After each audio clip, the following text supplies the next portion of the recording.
Hello, my name is Ben, And I'm Paul. and we are the hosts of the Too Vague podcast this week. How are you doing, Paul? Doing great today, Ben. Yes, do anything special yesterday or today or You know, I can't say that I did. no? But it was a good 2 days. Would you say you gave yourself some space to enjoy your day? You have to do that, Ben. Yes, you have to give yourself some time and space. Space is our word today. I tried to do that subtly. It didn't work, did it? No, it did. Oh, okay. It was so subtle I didn't even pick up on it until right now. Right. I had to tell. So, Paul wanted to talk about the word space. Did I ever? When you think of the word space, what is the first thing that comes to mind for you? Vastness. The vastness of the unknown. The unknown. So actually like outer space. Yeah, I guess when I hear space, I definitely think outer space. Okay. The first thing that I think of for space is just the more general concept of it's more usage of space. It's more how do I utilize whatever property or things that you're given, be it in a piece of artwork or an apartment or something, inhabiting that space, and also positive and negative space. When you take up something, like you put an object into something in an artistic piece, you're taking up space, but you also want negative space too in your well, I always want negative space in my composition, which just means nothing, right? Right. Yeah. Do you do artwork at all? I have. Yeah. If you could call it artwork. I've done paintings and stuff. Yeah. Definitely nothing, super fancy, but be a nice night, evening, or whatever activity. Yeah. Do you go to these like nights where they have painting sort of parties and stuff? Never done that actually. Nope. Just painting like with Marilee or my mom. So, okay. Yeah. What is your medium? Well, I'd say acrylic for the most part. Acrylics. I've definitely used oil as well. Yeah. I think oil is more fun to use. Uh-huh.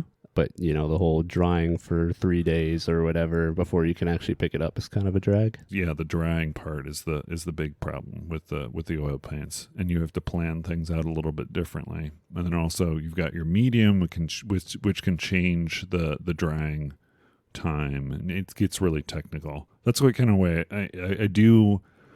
I have done oil paintings, but I tend to stay away from those because they are very time consuming. Definitely. But there are things you can do to kind of alter the drying time and make it, dry faster and stuff like that. But it's really technical. I generally stay, when it comes to compositions these days, it's mostly just digital on Procreate on my iPad. Right. You can get a lot of really cool effects that are very similar to drawing and painting and things like that. So it's a great sketchbook. So I don't even use a sketchbook like a manual sketchbook anymore. Why would you, right? Yeah. It's got it all stored. But I mean, if you're trying to work something out, if you're going to transfer something to a canvas, which what I've done, I don't know if you've seen some of the things that have been hanging around here. Some of these canvases, these are oil-based pastels on canvas because I get interesting textures when I use like blending sticks and stuff. So that's my preferred medium. Important thing, space. Yeah, definitely. You don't have to fill up the entire canvas. People think that you have to fill up the entire canvas with detail, but it's not the case. What's the last thing you painted? Ooh, wow. On the spot, I actually not sure. I think like a beach scene or something. Okay. Yeah, it was something really basic like that. I was going to say an alligator. An alligator. Yeah, let's just agree upon it. It was an alligator. It was an alligator, I'm pretty sure. Really? Yeah, it was a big green alligator. It was cool. Yeah. It wasn't a crocodile. No. No. Does anybody know the difference? I think people do. People do know the difference. Do you know the difference? Look, let's not get into the specifics here. Okay, let's talk about space.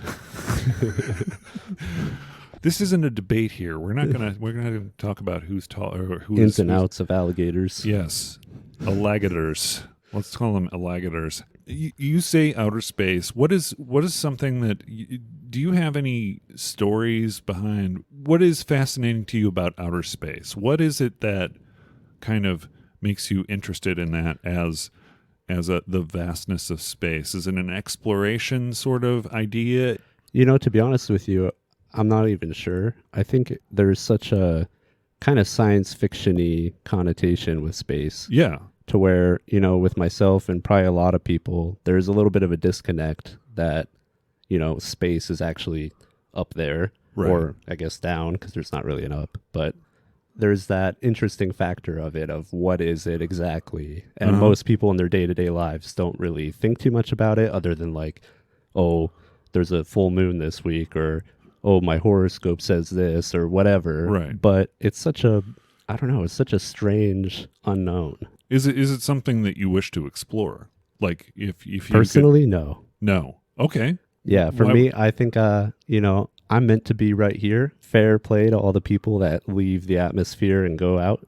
Maybe one day, Would you, if you could go on like one of those SpaceX sort of, do you follow the latest and greatest on what's going on with the space race or whatever? I would say a little bit, like maybe on the outside of it. Yeah.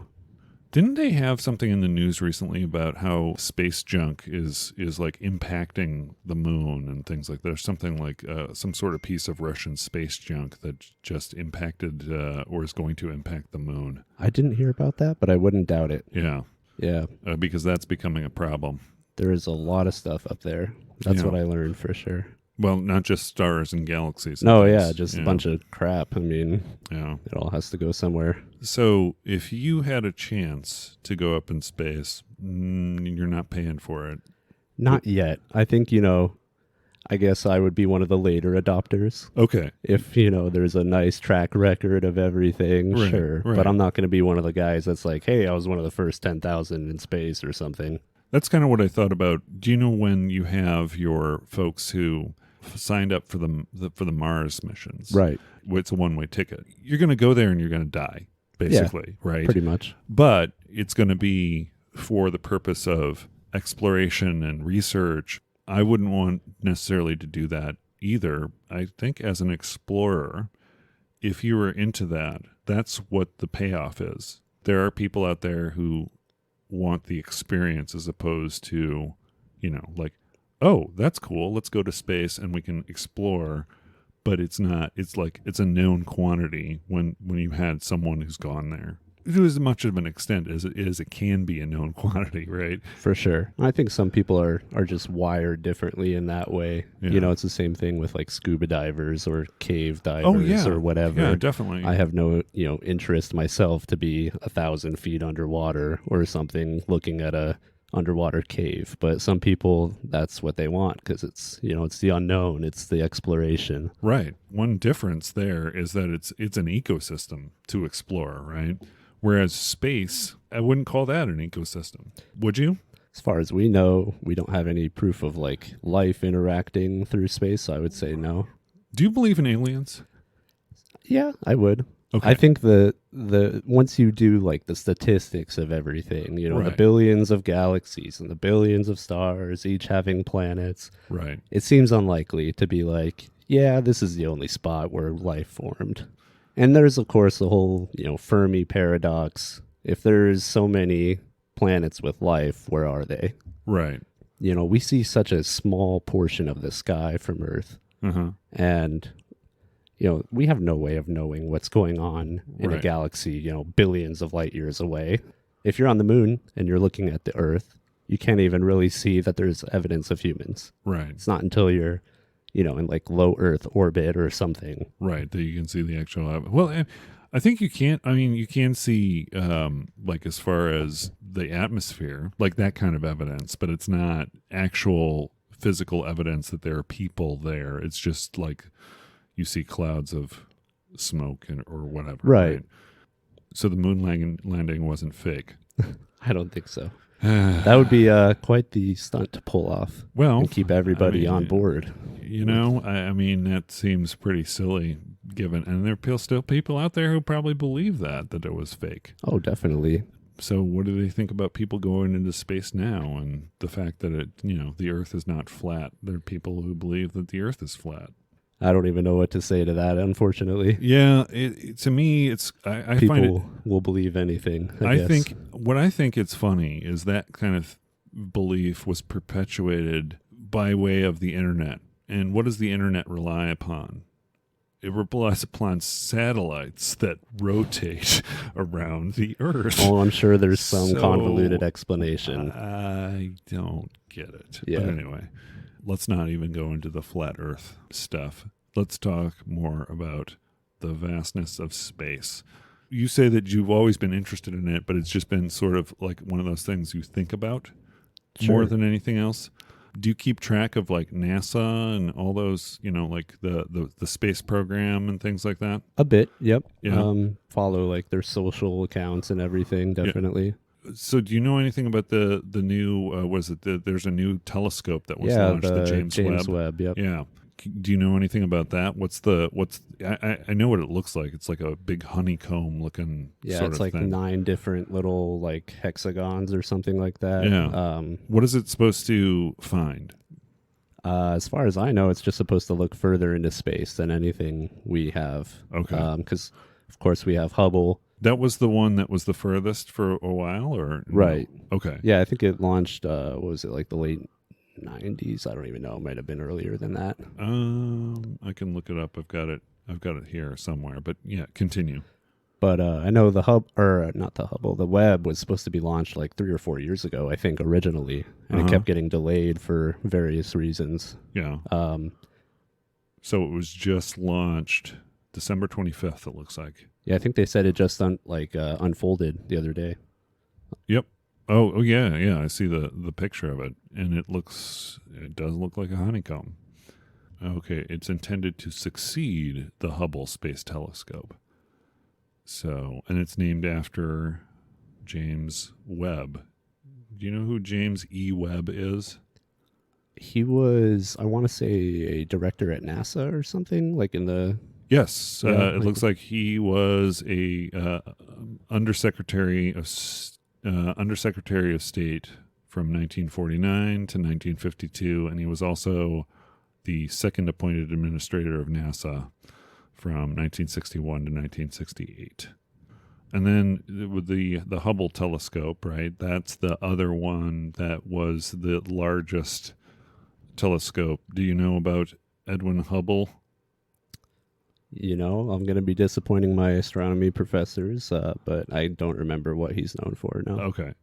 Also, this is pretty weird. Also an American politician. Hubble? Yeah. Edwin Hubble. You know. Edwin Nelson Hubble, an American politician in New York and Michigan who served one term in the United States House of Representatives. Let's just scratch all that because that dude is a different Hubble. So... I was gonna say, man, Edwin. I've never heard that before. You know Edwin Hubble. That's pretty. That's a pretty unique name. I would think so, right? Yeah, definitely. How many Edwins do you know? 0. I know 0 Edwins as well. Yeah. Not the jazz trombonist. Are you kidding me, man? Edwin Powell Hubble, an American astronomer. You're just making stuff up now. No, this is actually the true thing. This is actually who Edwin Hubble is. Edwin Powell Hubble. He was born in 1889 and lived until 1953. An American astronomer, played a critical role in establishing fields of extragalactic astronomy. So he was basically an astronomer, and he had a lot of theories. I've got a very important question about these two telescopes for you. Okay. Who would win in a fight? Edwin Hubble or James Webb? This is very important. We need to discuss this. Well, if we're going for the telescopes, I'm saying James Webb. Oh, of course. It's big. Well, it would just smash into Hubble, wouldn't listen, bigger doesn't necessarily mean better. No, that's true. If history is any teacher, then it just means bigger. Okay. That explains why Andre the Giant didn't rule the world, I guess. No, it's true. It's like you got your scrappy fast guys. And what it looks like is Edwin Hubble here, I see a picture of him, and it looks like he smokes a pipe.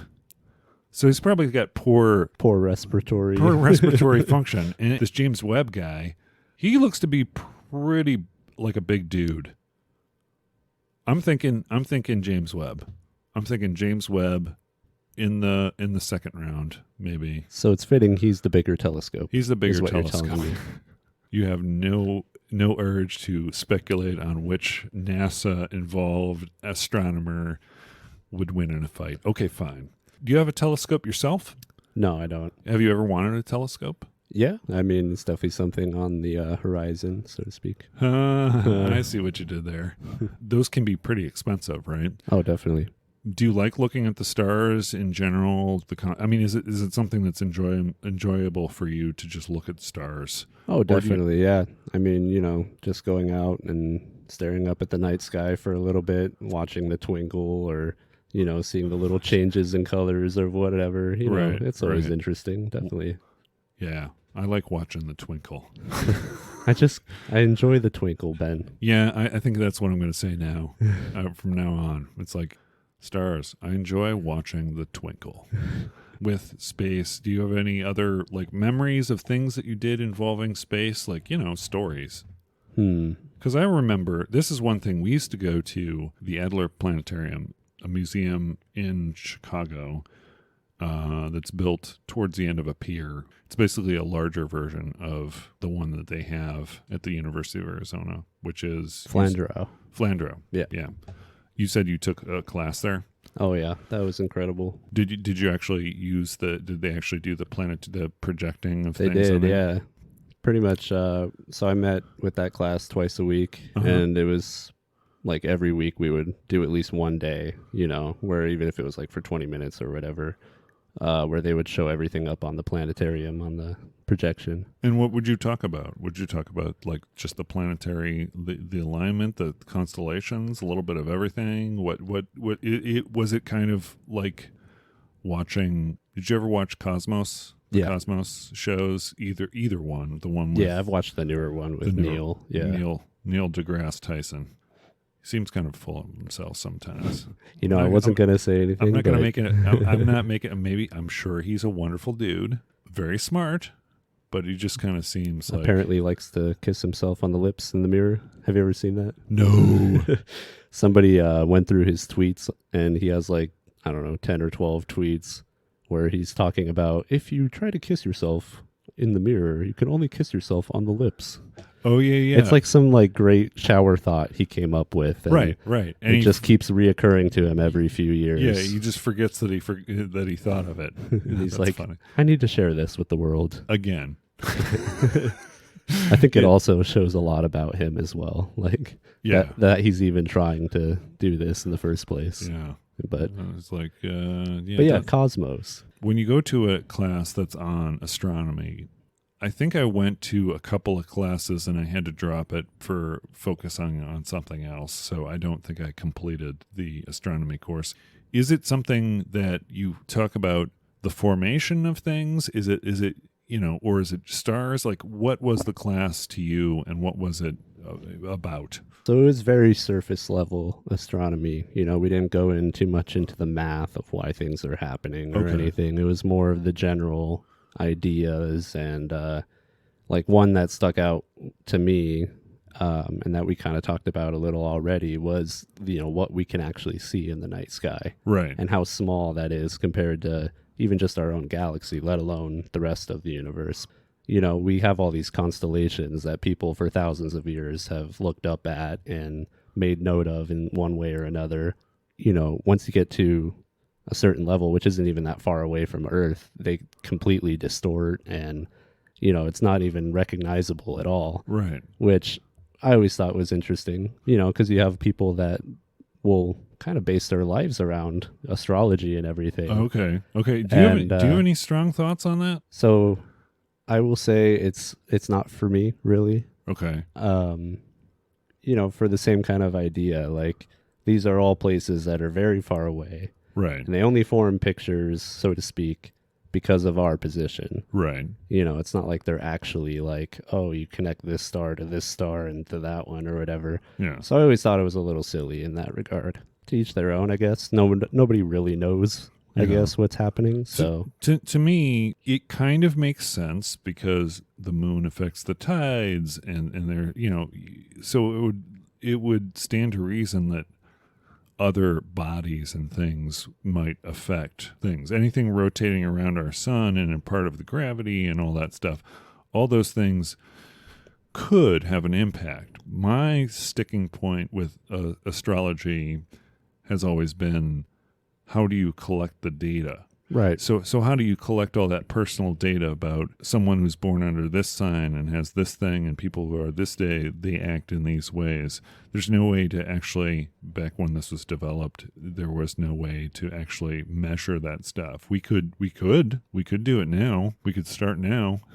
Right. Maybe you and I should start a program where we record everyone's personality trait, and that would be kind of creepy. You know what? Google already does that. I'm sure they're way ahead of us.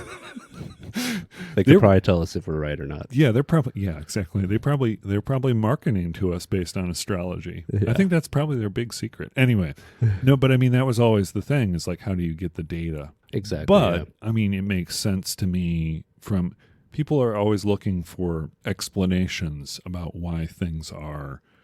So it stands to reason that they would use something like that to kind of try and explain it. Right. But I mean, to me, it's more like, it's a fun thing to think about, right? It's not necessarily a thing that I live my life by. You don't get up in the morning and read your horoscope. No, not unless it's the one in The Onion. Have you ever read The Onion? Oh, definitely, yes. Oh, yes. Onion used to do, and this was back when I was in college, they had a paper version. So The Onion now is only web-based, and I think you're a little bit young to remember. The Onion started in the Big Ten campuses like University of Illinois and University of Wisconsin-Madison and all those places. That's where kind of they got their start. And what they would do is put out this satirical sort of newspaper and then leave spots in the newspaper blank so you could have your local advertisers put their own ads in. So that's basically what they did. They would, you'd have the different versions for different campuses, right? You'd have different coupons to Papa John's. Papa John's pizza was a staple of a college boy's life back in my day. But anyway, it still is, yeah. Cheap ass pizza. Timeless. Gross. But what do you think about Papa John's pizza? Just pizza in general. Oh, dude, pizza's amazing. Okay, but Papa John's? I mean, it gets the job done. I'm not writing home about it, but no, I'm too much of a snob when it comes to pizza. I need to have creative toppings on pizza. I like standard pizza, but okay. So pineapple on pizza. The Onion. They used to do this your real horoscope, and it would be like, tomorrow you'll have the thought that you are feeling hungry, but actually you're being eaten by rabid badgers, or just like random stuff. Yeah, that is what I would read every day. I think there's some good quality value in that. Exactly. Yeah. Oh, here's another thing. You're a space guy. Pluto. What is it now? Is it a planet? Is it a mini planet? Is it not a planet? They keep on changing their minds. I think officially we're still at dwarf planet, right? Dwarf planet. Okay. That's what I thought. I thought it was like, yeah. It was discovered in Flagstaff in Arizona. Oh, really? Yeah. When? It was like early 1900s. Ah. Yeah. Wow. See, you know about space. Percival Lowell, his observatory up in Flagstaff, he actually wasn't even looking for the planet originally. He was looking for, he was convinced that there were aliens using canals on Mars to send like the ice cap water from the poles. Wait, so whoa. Oh, yeah. Oh, yeah.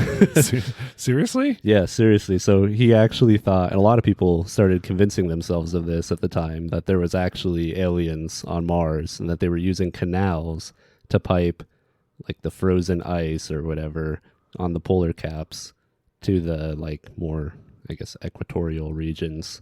Huh. Yeah.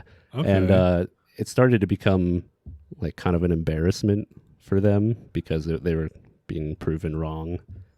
They started shifting their focus to finding like the mysterious ninth planet. I think they had some like inclination that it was out there. Okay. And then eventually it was discovered. I think it was after his death though. Like It was just his observatory.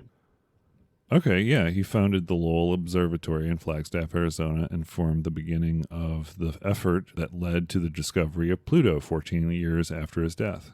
Yeah, so part of you almost want it to be a planet. So you have that little like, hey, Arizona, good Yeah, job. We good discovered job. a planet. But then they took it away from us. So No, they took it. Yeah. It's a dwarf. So anything beyond Pluto is going to be a dwarf planet. We don't know for sure. Actually, I think they think there might be some type of dark planet out there because once you get further and further out, it's harder to detect them. Obviously, Right. Because the light doesn't get all that distance. Exactly. So there is some thought that there's actually like a really big 10th planet out there that we just haven't been able to detect yet. Huh. Okay. But it'd be really far out. Like I think actually farther than Pluto is from here, like that distance again from Pluto to that planet. The way I think about aliens out there, it's sort of like astrology too. It's like it would be cool if it is, but until they introduce themselves or they come down on the planet, why worry about it? I'm not going to worry about a big alien takeover until it actually starts. Exactly. And compared to them, we may just be nothing. Right. Maybe little bugs or something to where they may not have interest in us. Right. Did you look at how all that information on Area 51 had been declassified? Did you look at any of that stuff? No.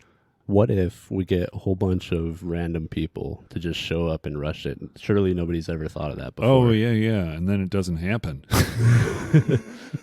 Yeah. They can't stop us all. Yeah. Yes, right. they can. Yes. Very easily, actually. Yes. They can definitely stop all 15 of you, I'm pretty sure. Even if you Naruto run. Didn't they determine that was a joke? Basically? Oh, the storming Area 51? Yeah. Well, I think for most people it was, but some of them believed that it was a serious people attempt. Showed up. People did show up, but not many, right? Oh, yeah. No, it was like you said, like 15. Right. I don't think there's anything to... I don't know. I didn't read in the declassified Area 51 papers, but I feel like there's nothing too interesting there. I think the interesting thing about anything having to do with Area 51 would be the speculation about it and how it's impacted science fiction. I think that's the thing that's kind of the interesting thing about Area 51 is it kind of fueled this sort of artistic kind of thinking about aliens and what they look like and what they, you know what I mean? Yeah, definitely. With the whole like Roswell landing and painting that idea of what an alien is. Right. And then also War of the Worlds and stuff like that. I mean, just like a lot of those are fear-based, I think. And then E.T. was the creepiest looking alien ever. Jesus. You ever see the movie E.T.? No. Ugh. I know it's probably pretty wild to say that, but no, I have not. He looks, it's like his head looks like a butt, like a reverse butt. I mean, I don't know. It's just like a horrible looking alien who gets stranded on Earth and a little boy connects with him. And it's just like, I even when it came out, I was like, it's okay, but I mean, it wasn't something I was like, oh, E.T. is great. I think if I opened my door and saw E.T., I'd kick him straight off the balcony. You probably would. Yeah. Is that wrong to say? No, I don't. I mean, come on. You see that little 2 foot high little thing? No. Yeah. Not happening. You can't really predict what you do in a situation, right? I have a pretty good feeling about that one. Okay. It would just right foot, bam. Okay. E.T.'s going home. Punt the E.T. back home. Absolutely. Get your Reese's Pieces and get out of here. That's a reference you're not going to understand. Yeah, I just know he goes in the bike basket and they fly through the air or something. It's real lovely. And it's also like one of Drew Barrymore's first movies. Yeah. See, I know that, but I just haven't seen the movie. Yeah. Yeah. Movies. Okay, so this is the thing too. Like, for being a fan of space stuff, do you like movies about space and space exploration or media about that? Or is it something where I would rather think about what the actual science about it more than the exploration creatively? No, I definitely enjoy the movies. Okay. Yeah, movies, TV shows, games, whatever. Yeah. And I think that is what's interesting about it is like we do have obviously space in our world. It's something that we can somewhat relate to. Right. But it's still so foreign to us that something like Star Wars or whatever is just so mesmerizing because Yeah. it's like you're transported to a different world or galaxy, but at the same time, it's like, it's still here in a way. Like, we have space, like there's other planets around us. Like, even though in our day-to-day lives we don't interact with it, it's still there. And I always think that's really interesting. Yeah. Space and the vastness of it, I know, fuels a lot of science fiction, but you can't say that science fiction, there's a lot of science fiction that isn't space, right? But it's it's a part of that, an exploration of that. Oh yeah. You said Star Wars. Are you a Star Wars guy or a Star Trek guy, or like, do you have a... Listen, Ben, only a Sith deals in absolutes. So, no, primarily I would say Star Wars. Okay. I do like Star Trek. I should have known based on that comment. Yeah, right. I do like Star Trek. I've kind of gotten into it more as I've gotten older. But Star Wars was definitely like my first love as far as science fiction goes. Okay. And we're talking about episode 1, 2, and 3 for you? Well, I did see those first. Okay. Just based on the time, of course. Right. It actually wasn't until I got to high school that I watched the originals, and I was like, whoa, this is, because when you're growing up, I guess as a kid or whatever, it's like those seemed so old or like, in the past or whatever that I wasn't so into them, Right. They couldn't possibly be good. But... Right. But, then I watch it and I'm like, oh my God, this is so much better, at least in my opinion. Everybody has what they like best, but right. Yeah, there's something special about that original trilogy. Yeah, agreed. And that was, I keep on saying this, but that was my first actual real big boy movie that I saw in the theaters when I was... A New Hope? Uh-huh. That's awesome. When I was, I believe it was 6 years old, and I didn't want to go because my mom told me that there were people getting shot and killed in it, and I cried, and I didn't want to go. And then I saw it, and then I said, oh my gosh, this is so amazing. It's like a whole new world. Yes. I think that was a lot of people. I mean, I wasn't around for it, but it seems like a lot of people were kind of like, oh, Star Wars. Right. That seems silly. And then they watch it and it's, whoa. When it was being filmed too, I mean, all the people who were working on it was like, this thing is going to be horrible. Yeah. It's like, at no point did people think like, oh, this is going to be a big success. That was part of the thing that was just amazing about it, was the fact that no one thought. Yeah, I think it was Alec Guinness who played Obi-Wan, who was like, yeah, this is awful. Like, he didn't enjoy his time, I don't think, really at all with that movie. Yeah, and you mentioned you saw the new Dune movie recently. Incredible. How did they handle the folding of space stuff? The spice melange is what they use to fold space, which I'm guessing is some sort of a trip or some sort of a thing that allows you to travel in space without feeling the effects of psychological distances or things like that. Yeah, so the Spacing Guild, they use the spice pretty much to navigate space. Okay, so because it gives you like a heightened consciousness. Okay. And so they're able to like navigate at higher speeds or whatever. Gotcha. So that's what they mean by folding space. It's not so much a drug that impacts your perception. Well, no, I guess it does. No, right? It definitely is. Yeah, it gives you like a heightened consciousness and all kinds of other little trippy side effects as well. But it's very, very vital to the universe there. Sandworms. Muad'Dib. That's Paul Atreides. Yeah. Paul Atreides. Look at that name, right? Yeah, it's like the little desert mouse. I think is what it translates to in their language. You said you never saw the first one, right? No. By the first one, I mean the David Lynch is the one that I saw.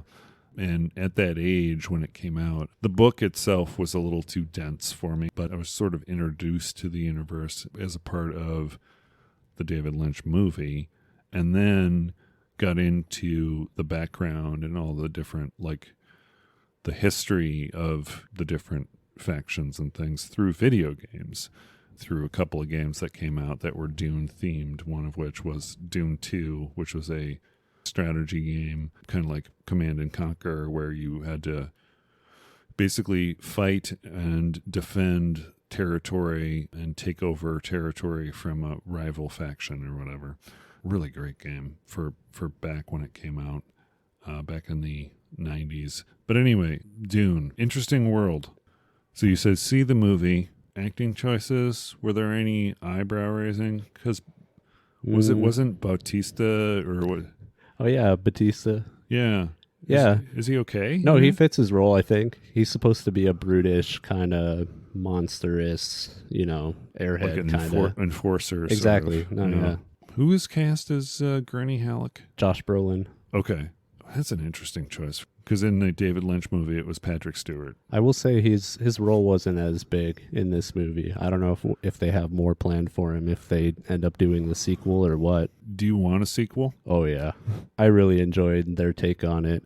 I did read the book. I hadn't seen David Lynch's, but a lot of the visuals from this most recent movie were, very similar to what I was having in my head. I mean, without taking credit for that imagination.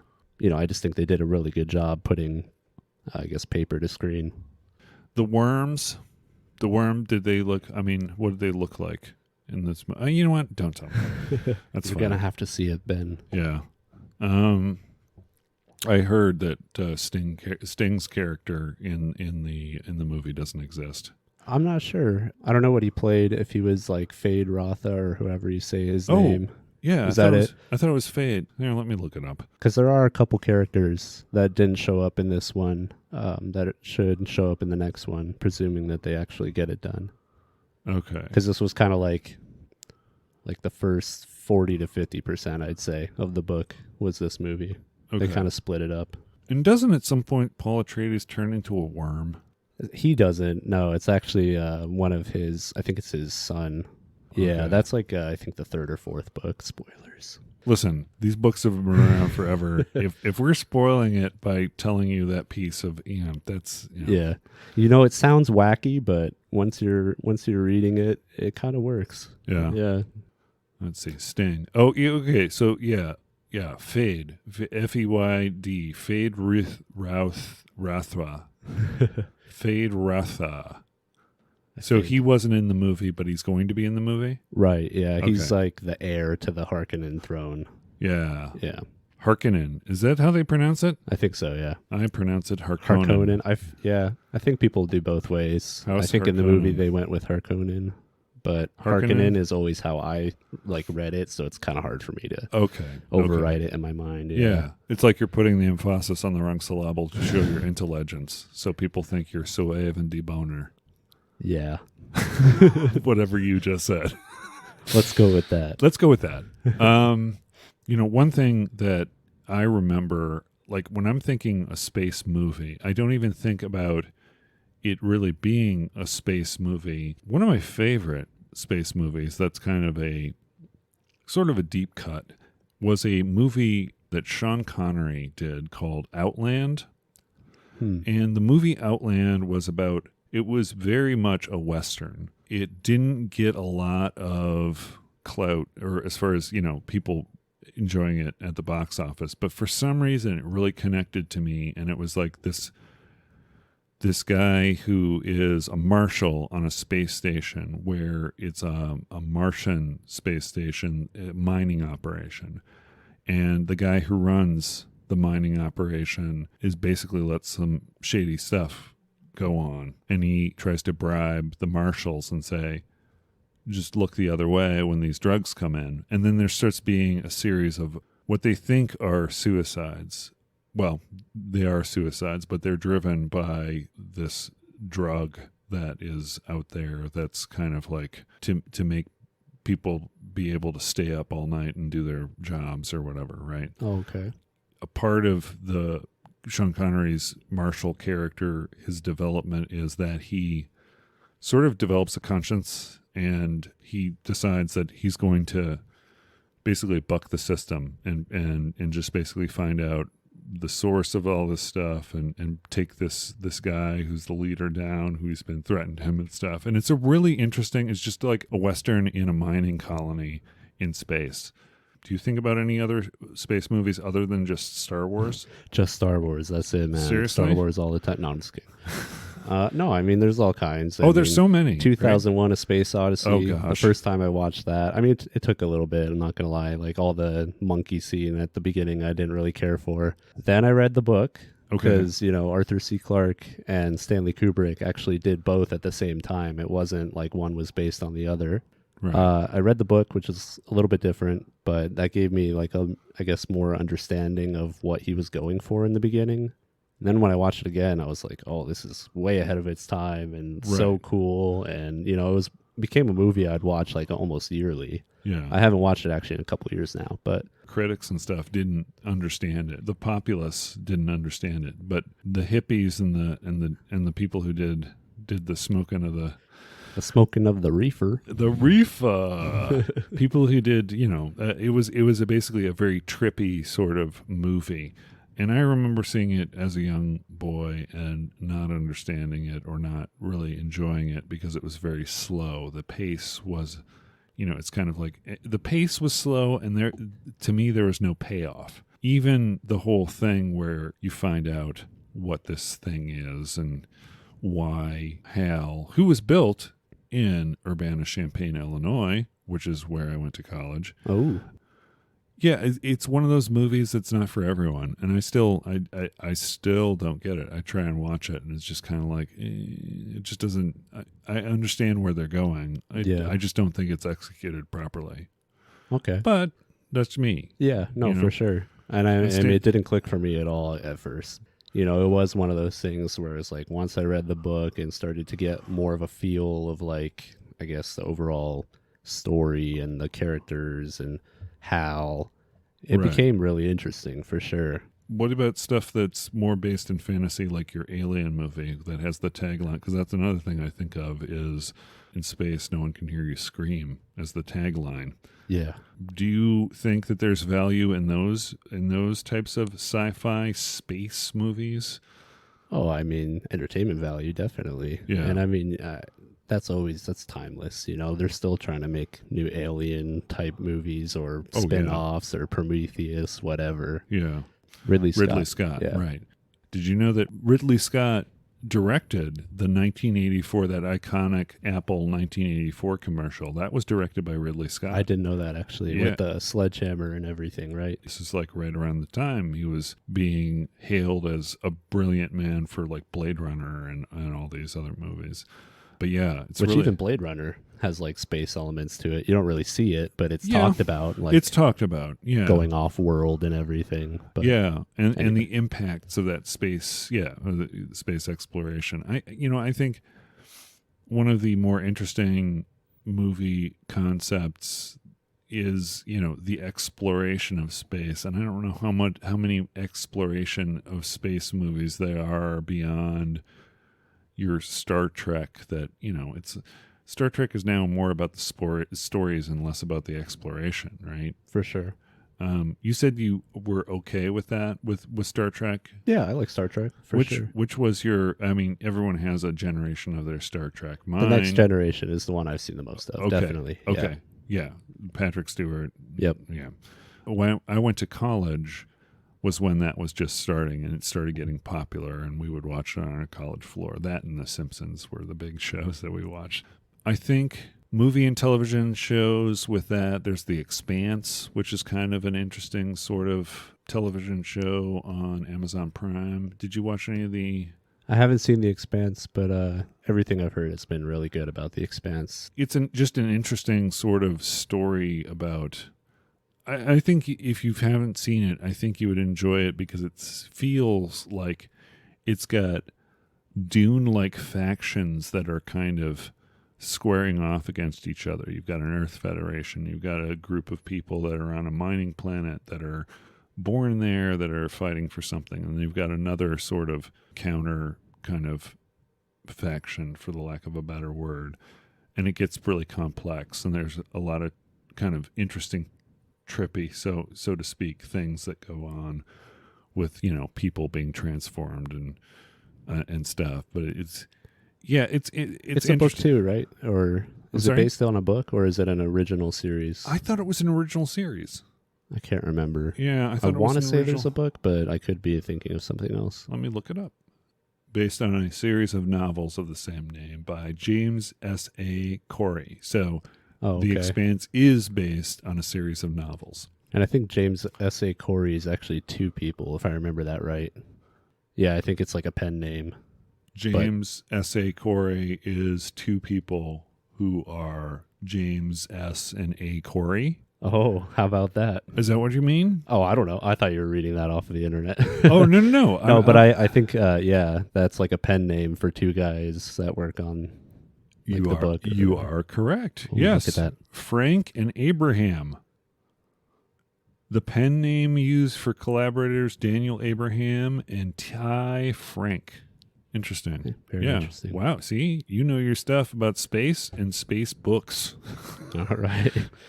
Or science fiction. Give me space books for 2,000, Alex. Yes. What is... You know another good space book? Uh-huh. The Three Body Problem. Okay. I don't know if you've heard of that. I've never heard of that, no. It's by, I'm probably going to butcher this, but Liu Cixin. It's a Chinese author. Okay. It's a trilogy. Really good stuff. It came out like 5 or 6 years ago, I want to say, or maybe even earlier, but that was like when it came out in the U.S., I think, like translated. What's the general gist of it? So pretty much China's been beaming periodically since the 60s, like messages into space, trying to, discover aliens, so to speak. Eventually, one of the messages gets returned by, another civilization. Oh, wow. And pretty much tells them, don't ever broadcast anymore. If you broadcast anymore, we'll be able to find your location and we will take you over, pretty much. Like he's a sympathetic alien, so to speak. He's warning them. He's saying, hey, this is going to happen. He's like, pretty much our whole planet got your message. We can't figure out where you are yet, but if you send another message, we'll be able to know, like based on how long it transmitted or whatever, we'll know where your general location is. Without spoiling too much, they eventually come towards the Earth. And? Well. You're going to have to read the book? You're going to have to read the book. Liu Cixin. Okay. No, It's really good, though. All right. It's a little bit more of a darker, I guess, more realistic take on what could happen other than the like, oh, here come the aliens and we're going to, take me to your leader type stuff. It's a little more grounded and like how we might be screwed. How it would really operate. Okay. And like the general mass panic it would cause and all that good stuff. This is one that I remember that's an interesting book about colonists from Earth. It's called The Legacy of Heorot by Larry Niven and Stephen Barnes and Jerry Pournelle. I guess 3 authors. That's interesting. But I remember this book. My stepfather suggested that I read it, and it's about this creature that they call Grendel. Oh, like Beowulf? Like Beowulf. Yeah. And it's basically like, it's like Alien level, like the movie Alien, like that level, like Predator. Okay. Basically, they got to find and save themselves on this planet from this thing.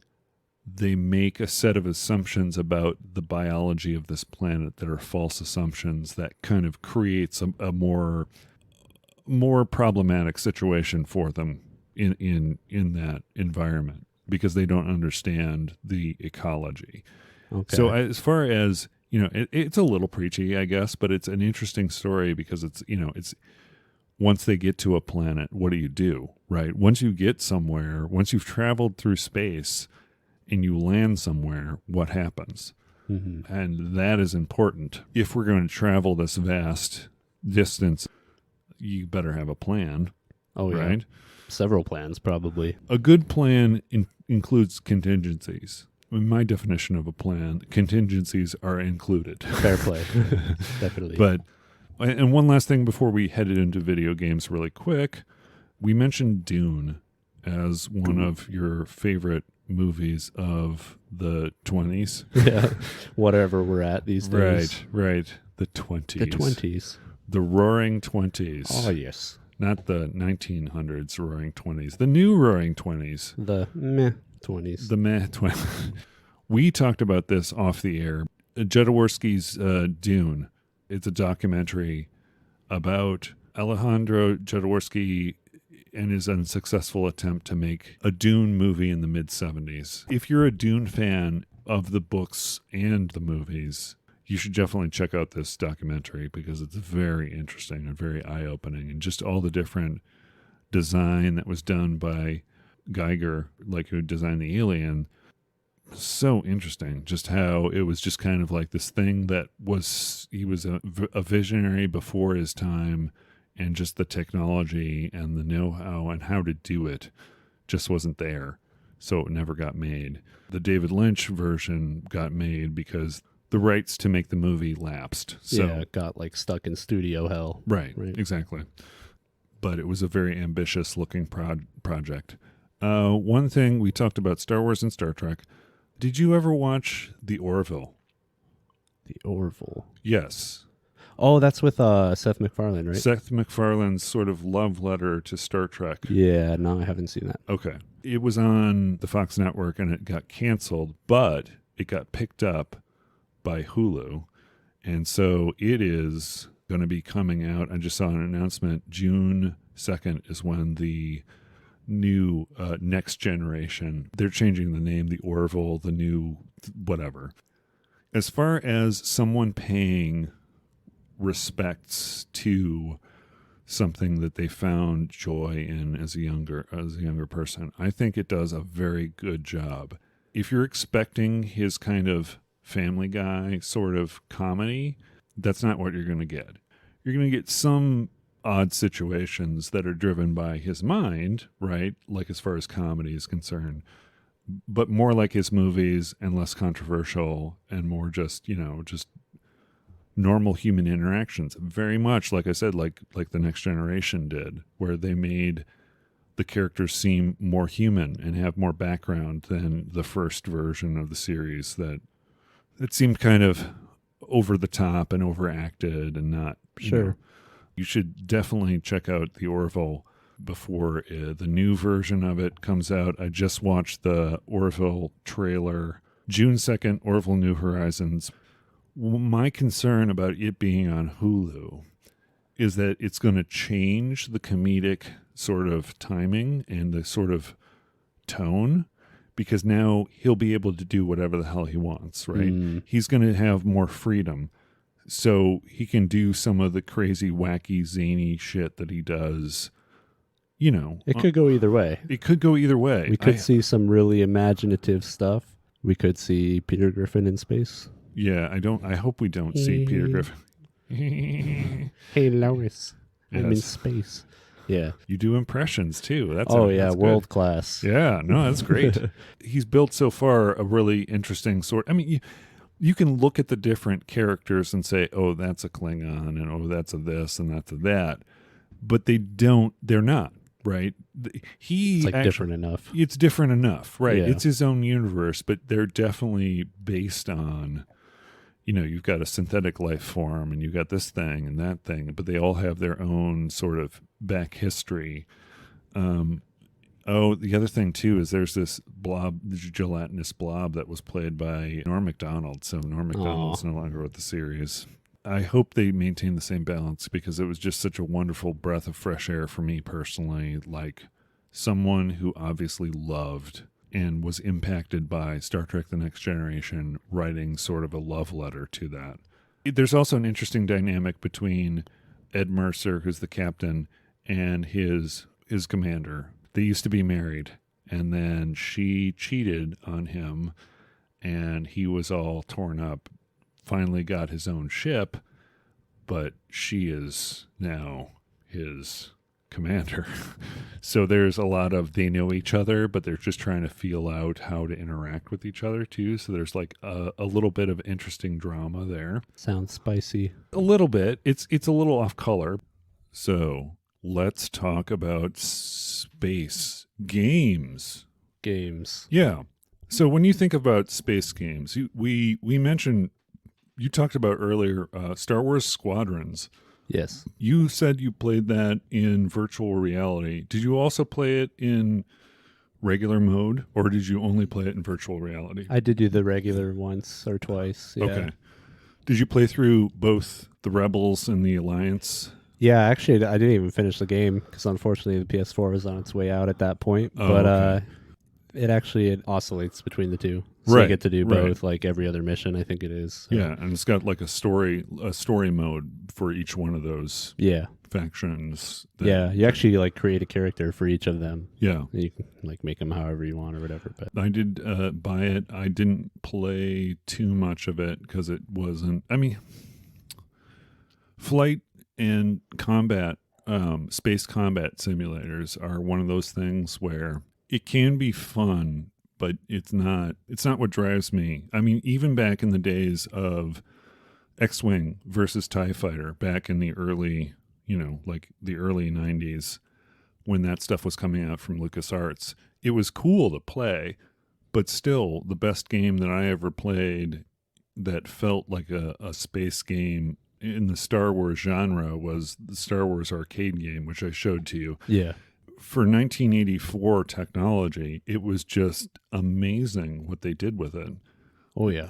What other space games do you like? I mean, if you like universe building and sci-fi stuff, do you like things like Mass Effect? Do you like things like space exploration or? Yeah, space exploration's cool for sure. I was in on the whole No Man's Sky craze a few years back, and then it came out, and everyone was kind of like, "Oh." Yeah. And then, to their credit, they kept working on it and adding all kinds of different stuff. Yeah. I've never really gotten back into it. I know a lot of people have. Yeah. It was definitely a fun game. So that's one of those success stories, right? Where it's like it didn't start out 100%. I would say I would put Destiny in that category. I think you could, yeah. They made it into something that was really significant and cool. There was a ridiculous amount of hype for Destiny. Yeah. I mean, it was supposed to be like the Halo for PlayStation, I think, it kind of got presented as this big open world kind of thing. And, it felt like it was a lot grounded and smaller than that. Like you can only go to like 4 places and right. whatever. Well, now that they're on their own, right? They're their own company again. Because back in those days, weren't they owned by, who were they owned by? Were they Activision? Was it Activision that owned them? That owned Bungie? Yeah. Yeah, I think so. I think they were the parent company. Yeah, sure. and I think that was part of the problem was it's like, you're answering to your financial overlords. Yep. You're they're saying we need this game out by blah. Kind of similar to the way that Anthem also had problems with BioWare releasing Anthem. Did you ever play Anthem? No, I didn't. I missed that one. Anthem it had so much promise. It was one of those ones that putting it out was rushed, right? Yep. But the flying was so satisfying. The robots, the vehicles were so great. And so just all the potential was there. Yeah, the potential was definitely there. And it felt satisfying to fly around the planet. It's just that the execution and the vision wasn't solid. Even the story, it felt a little half-baked. But they were making improvements on it. But I think EA made the final call and said, yeah, we're done with Anthem. Yeah, it's unfortunate. Yeah. And we mentioned No Man's Sky. I think that's the exact same thing. I think they felt like they realistically needed more time to develop what they wanted for the game. And I think Sony was like, no, we need this out, this quarter or whatever. Right. And what you got pretty much. Yeah. But to their credit, they continued to develop it and add on, and I think showed what their original vision kind of was before, they got into it and meddled with it. When a company does that, though, doesn't that ruin their reputation for the next iteration? Or because you see that their heart is in the right place, do you let something like that slide? Because I'm still interested in whatever BioWare does. Even though that was kind of a misstep, Anthem. I enjoyed my time with Anthem. I thought it was great for what it was. I enjoyed playing it. But a lot of people did not. And a lot of people had a lot of criticisms about it. And there was a lot of hype. That's the problem with hype, right? Mm-hmm. Hype, when it doesn't, when you hype something up, you're trying to get the knowledge of that thing out there, but you can't control hype. No. Because that's generated by people. It's an organic sort of thing. You can say, advertise this or show certain things or promote things on a product that make people excited about it. But that's when the hype gets to a point where it's at a critical mass, any company, they can't do anything about it. You can't I guess you could release negative publicity, like try to temper the expectations a little. Maybe, yeah. But I mean, the only way to temper expectation, and that, in the internet age, it's not realistic to think that you can temper expectations when there's so much information and misinformation out there. Let's talk about Cyberpunk, because we briefly talked about Blade Runner, which sounded, Sure. It's like Blade Runner, the game. Mm-hmm. Did you ever play Cyberpunk? Nope. YouTube videos were enough for me on that one. Okay. Yeah. Okay. Now here's the thing. Anyone who had a PC, great, wonderful, amazing. I had the PlayStation 4 version. I got it day and date the first day. And then when it was delisted, I was one of the only people who had it, but they were still putting out patches, which is great. I mean, that's a good one of those things where it's like same thing as No Man's Sky. Yep. They're continuing to make improvements on it. I seem to remember that Witcher 3 was similar for CD Projekt Red, where it came out and it was in a shambles. But then once they started making improvements and adding content and things like that, it got to the point where people were like, this is an amazing game. Yeah, no, it's one of the top games of the decade probably at this point. Right. But it didn't start out that way, right? Sure. So Cyberpunk, where it suffered was the hype that was generated for it. But I had no problems with that game. The only thing that I had a problem with that game, sometimes I would have to restart the game, as in, like, I save a point and then I have to come back to a house that had too many things drawn. You had this dynamic where you could actually hack into people, but part of hacking into people is seeing their outlines, and you would see everyone who is in the building, and that had a tendency to kind of slow the game down a bit. Oh, okay. As far as frame rate processing, and everything. Yeah. right? It was noticeable, and that's kind of part of the stuff that people had complaints about. They also had complaints about different things like driving mechanics and the standing up in the car, the T thing. Yes. The story was interesting. The story was compelling. I enjoyed myself immensely. I platinumed the game. They're still putting out content for it. In fact, they announced that this quarter they're going to have a free content update for it.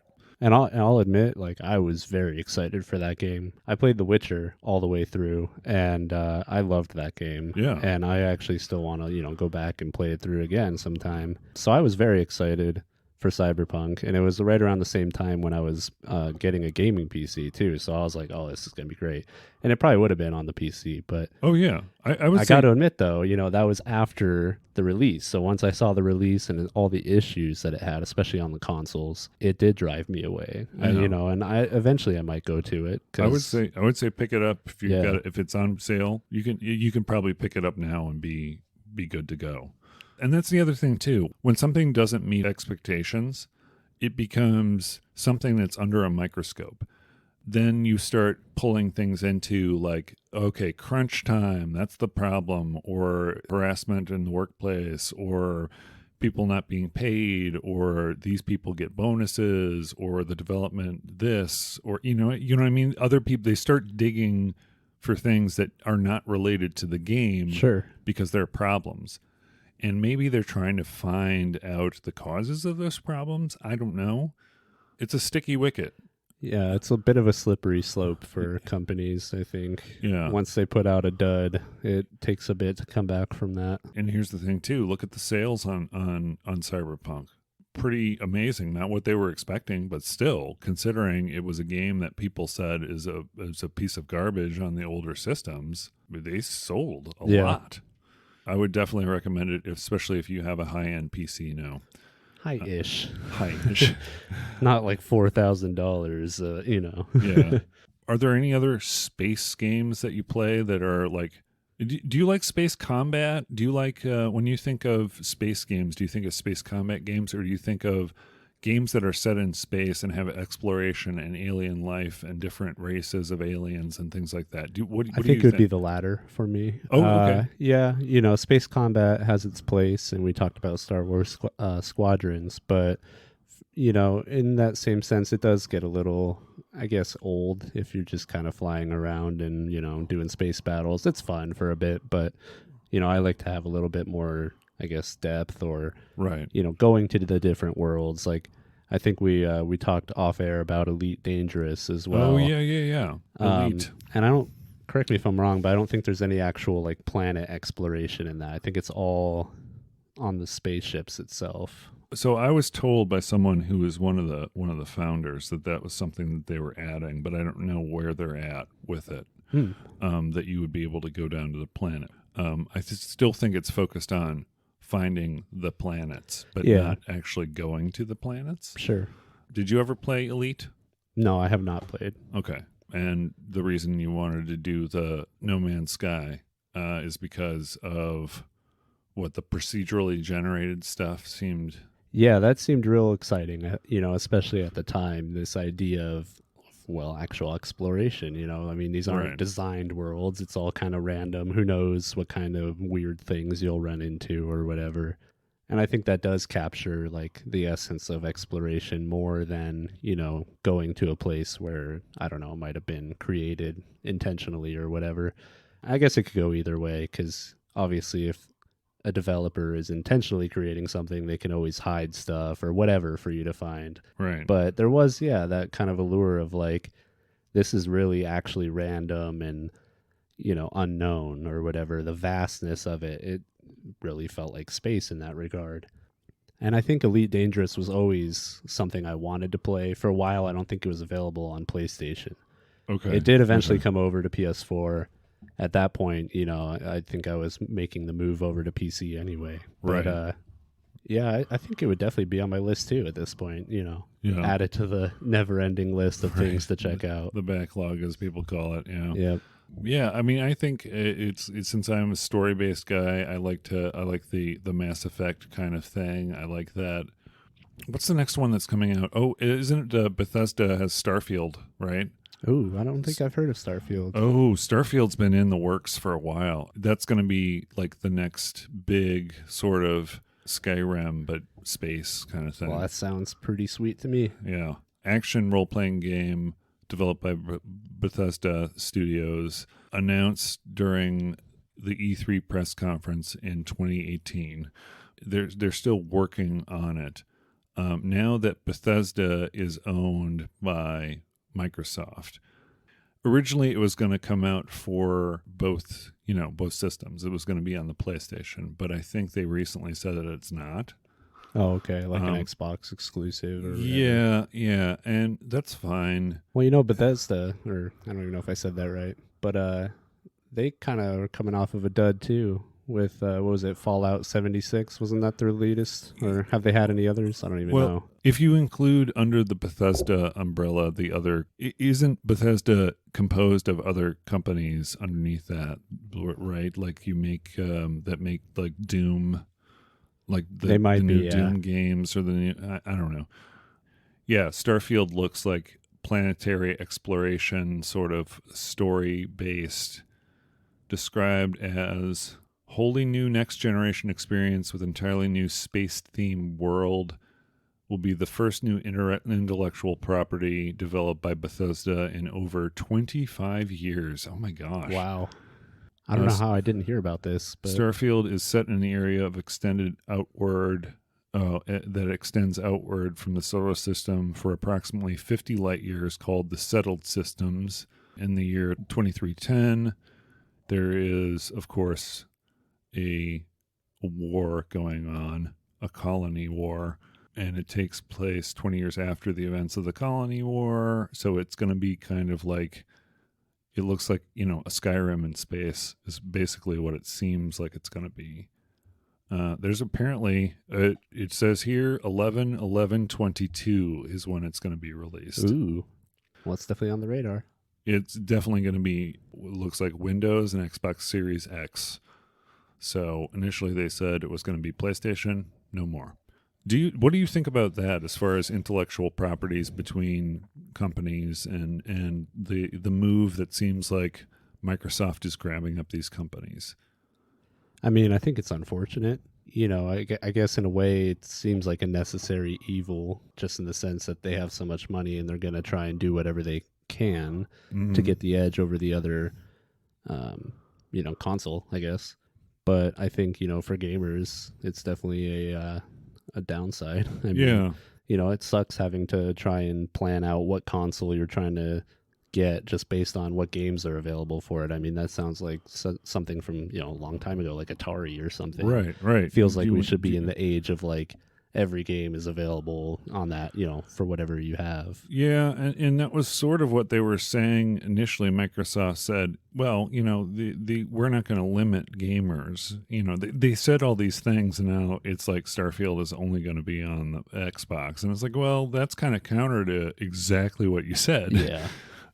It's unfortunate that we're kind of going that direction. Yeah, I mean, we talked about like crossplay being a thing that would be implemented for, a long time, and certain games take advantage of it. Right. But they're very few and far between, it's... Well, and now PlayStation is doing better on that. I know that I played Outriders recently, and Outriders was one of those cool... Outriders was a fun game to play. It had its problems, but it was like 3-player cooperative against the environment kind of thing. Very satisfying. Game dynamics were fun. Enjoyed the gameplay loop at the end is a little, I don't know, hollow, because they don't have a lot of stuff to do at the very end other than just basically get better weapons through just basically doing, the same boss fights over and over again kind of thing. Oh, okay. But for that, what that's worth, it was a well-made game. It had a thing where I could play with people on the PC and I could play with people on the Xbox. Something like Warframe, though, those infrastructures were built before any of this was thought about, right? So something like Warframe, it's an impossibility unless they rebuild the whole thing from the ground up to have crossplay between your PC, your Xbox, and your PlayStation, and maybe even your Nintendo. They have a version for the Nintendo Switch, if you can believe that. Yeah. Have you seen it? No, I have not, but it doesn't surprise me. Yeah, it seems wild. I don't know how it would even be playable on that without a Pro controller. Yeah. But anyway. Yeah, there are a lot of space properties. The most memorable ones for me are the ones from the arcades. Like I said, the Star Wars, they had a Star Trek one where you were it was a top-down space combat thing where Klingons would appear. So it was part top-down on a map, and then there was part that was the perspective of looking out like a front window. Oh, okay. And then a map on the side. And you had to use this. It had a chair, very similar to the chairs we're sitting in, actually, and you would have this little dial that would rotate where the ship was, and then you have your buttons for your photon torpedoes and your warp and, all the essentials and lasers and stuff. But it was very basic. It was also like that vector graphics kind of style. A lot of fun. Do you have any other space games? Well, it's not really space, but in a way, I guess, tangentially, Rocket League. I mean, you pretty much have a rocket engine in a car. You have an element of space, I guess. I think that's more sport, dude. I would put that in the sport category. I would call that soccer cars. It's the beautiful thing about soccer cars is you don't have to put them in one category. I wouldn't call Rocket League. No, it's not a space game at all. No, it's not a space game. Since we were talking about cross-platform play and everything, I had to bring it up. The Space Shuttle. Are you a little too? You're maybe a little too young for the Space Shuttle and all the tragedy and stuff with the. Oh, I have memories of what was it? Oh, geez, now the pressure's on. What was the one in the early 2000s? The Columbia. Was it the Columbia or was it the Challenger? Challenger was in the 80s. That was the one that I remember, the blowing up. Yeah. No, the one with the Columbia then when they were like re-entering the atmosphere. Yeah, and then just burned up. Yeah. I definitely remember that for sure. I think I was like 9 or something, but I definitely remember that. Yeah. I almost said fond memories, not fond. Yeah, but well, very, very distinct. Yeah, distinct. That's a good way of putting it. Like I can remember being in the living room, seeing it on the TV screen and, just the disbelief everybody had. Oh, yeah. Yeah. And I remember seeing that myself when I came home from school at lunch and I saw, the remnants of the space shuttle, like one fell here and one fell here. I was like, oh, they could be okay. Yeah. And then, which was not realistic. But anyway, they had a game for the Atari 2600. Are you familiar with the Atari 2600? oh yeah, with the little joystick. Yeah, the one-button joystick. Okay, so one of the things that was memorable to me as far as what I played, Activision had these things called these Activision patches, which was kind of a revolutionary thing, I thought, back in those days, where if you got a certain score above a certain, like in the manual, it would say, if you get this level and above, send in a picture of the score on your screen and we will send you a patch. And it would be like these little iron-on sort of patches that you could get, right? Cool. Yeah, it was really cool. Yeah. And so they had a game called Space Shuttle. And what Space Shuttle was it was launching the space shuttle into space, and you had to basically, do certain movements and as you were going up and then maneuver and then re-enter and then land the space shuttle. And this is Atari 2600 graphics, right? Yeah.